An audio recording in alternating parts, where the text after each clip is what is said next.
ಕಾರ್ಯಕ್ರಮವಾಗಿದೆ. ತುಂಬ ಜನ ಇದನ್ನು ಫಲಪುಷ್ಪ ಪ್ರದರ್ಶನದ ಕಾನ್ಸೆಪ್ಟ್ಗಳನ್ನ ಇಷ್ಟಪಟ್ಟರು.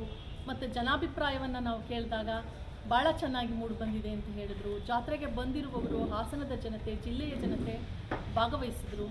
ನಾನು ನಿಮ್ಮ ಎಲ್ಲ ಪತ್ರಿಕಾ ಮಾಧ್ಯಮದವ್ರನ್ನ ಕೇಳ್ಕೊಳ್ಳೋದು, ಹೆಚ್ಚು ಪ್ರಚಾರ ಕೊಟ್ಟು ಹೆಚ್ಚಿನ ಜನ ಜಾತ್ರೆಗೆ ಬಂದಿರುವವರು ಹಾಸನದ ಜನತೆ ಮತ್ತು ಜಿಲ್ಲೆಯ ಜನತೆ ಈ ಬಾರಿಯೂ ಕೂಡ ಹೆಚ್ಚು ಸಂಖ್ಯೆಯಲ್ಲಿ ಬಂದು ಫಲಪುಷ್ಪ ಪ್ರದರ್ಶನವನ್ನು ವೀಕ್ಷಿಸಿ ಪ್ರೋತ್ಸಾಹ ನೀಡಬೇಕು ಅಂತ ನಾನು ಈ ಮೂಲಕ ಕೇಳ್ಕೊಳ್ತೇನೆ.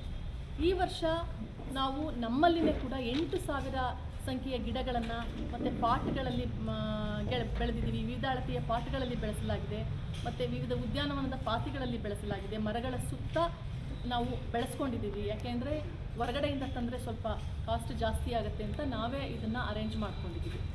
ಮತ್ತು ಈ ಸಲದ ಕಾನ್ಸೆಪ್ಟ್ ಏನು ಅಂದರೆ, ಸಾವಿರಾರು ವರ್ಷಗಳ ಐತಿಹಾಸಿಕ ಧಾರ್ಮಿಕ ಇತಿಹಾಸವುಳ್ಳ ಹಾಸನಾಂಬೆಯ ದರ್ಶನ ಮತ್ತು ಸಿದ್ದೇಶ್ವರ ಸ್ವಾಮಿ ಜಾತ್ರಾ ಮಹೋತ್ಸವದ ಮೆರುಗು ವರ್ಷದಿಂದ ವರ್ಷಕ್ಕೆ ಹೆಚ್ಚಾಗ್ತಾ ಇದೆ. ಹಾಗಾಗಿ ಸಿದ್ದೇಶ್ವರ ಸ್ವಾಮಿ, ಹಾಸನಾಂಬ ದೇವಿ, ಸಿದ್ದೇಶ್ವರ ಸ್ವಾಮಿ ದೇವಾಲಯದ ರಾಜಗೋಪುರ, ಗರುಡಗಂಬ ಮತ್ತು ದೀಪಗಳನ್ನು ವಿವಿಧ ಬಗೆಯ ಹೂವುಗಳಿಂದ ಅಲಂಕರಿಸಿ ಅದನ್ನು ಒಂದು ಕಾನ್ಸೆಪ್ಟ್ ಆಗಿ ನಾವು ಇಟ್ಕೊಂಡಿದ್ದೇವೆ. ಮೇಯ್ನ್ ಕಾನ್ಸೆಪ್ಟ್ ಅದೇನೆ, ದೇವಾಲಯದ ಗೋಪುರ, ದೀಪ ಮತ್ತು ಗರುಡಗಂಬ.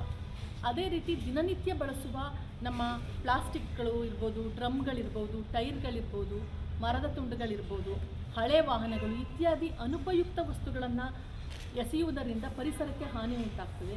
ಅದನ್ನು ಯಾವ ರೀತಿ ಅಲಂಕಾರಿಕವಾಗಿ ಉಪಯೋಗಿಸ್ಬೋದು ಅನ್ನೋ ಒಂದು ಕಾನ್ಸೆಪ್ಟನ್ನು ಇಟ್ಟುಕೊಂಡು ಅದನ್ನು ಕೂಡ ನಾವು ಹೂವುಗಳಿಂದ ಅಲಂಕರಿಸಿ ಪ್ರದರ್ಶನ ಮಾಡಬೇಕು ಅಂತ ಇದ್ದೇವೆ. ಜೊತೆಗೆ ಈಗ ತೆಂಗು ಬೆಳೆ ನಮಗೆ ಸಂಕಷ್ಟಕ್ಕೆ ಈಡಾಗಿದೆ. ಇಡೀ ರಾಜ್ಯದಲ್ಲಿ ಕಪ್ಪು ತಲೆ ಹುಳ ಮತ್ತು ಆ ಒಂದು ಸಮಸ್ಯೆಯಿಂದ ತೆಂಗಿನ ಇಳುವರಿ ಕಡಿಮೆಯಾಗಿದೆ. ಇದನ್ನು ನಾವು ಈ ನಿಟ್ಟಿನಲ್ಲಿ ಒಂದು ಪ್ರಾತ್ಯಕ್ಷಿಕೆಗಳನ್ನ ಉಪಯೋಗಿಸಿ ಬರುವಂತಹ ರೈತರಿರ್ಬೋದು, ಜನಗಳಿಗಿರ್ಬೋದು, ಕಪ್ಪು ತಲೆ ಹುಳುಗಳನ್ನ ಯಾವ ರೀತಿ ತಡೆಗಟ್ಟಬಹುದು ಅನ್ನೋ ವಿಚಾರದ ಬಗ್ಗೆ ನಾವು ತಾಂತ್ರಿಕ ಮಾಹಿತಿಯನ್ನು ನೀಡೋದಕ್ಕೆ ಕೂಡ ಒಂದು ಸ್ಟಾಲನ್ನು ಇಟ್ಕೊಂಡಿದ್ದೇವೆ.